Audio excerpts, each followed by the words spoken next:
Hey, this is Keith with How to Build Your Own Home. I want to talk about the Cedar West job. We're in the middle of framing here, but I want to give kind of an emphasis on what we're doing. A lot of people talk about how much did that cost, how much did that cost, and very few people ask how much square footage did you get, and then how much did that square footage cost.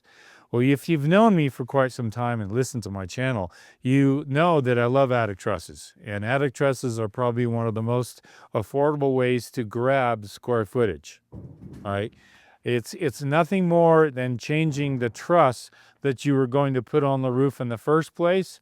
And if you've looked at homes, you've seen trusses that go to up to an 8, 7, 12, 10, 12 pitch. And there's all this open cavity in an attic that's not being used.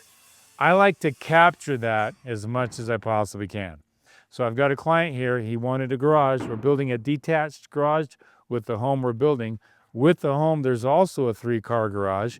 It's also got a bonus area above it. So I've got attic trusses on both the main home and on this large garage. So check out these trusses on this home. Very open space, a lot of space up there. I think there's enough room up there for a whole nother family. It's going to be wonderful, a place to grow, a place for opportunity. And I'm going to tell everybody this is the future. This is the future for making sure that a home can accommodate a growing family's needs, or even boomers as they get older. They are going to be coming back home with the rent costs and the housing costs and everything else out there.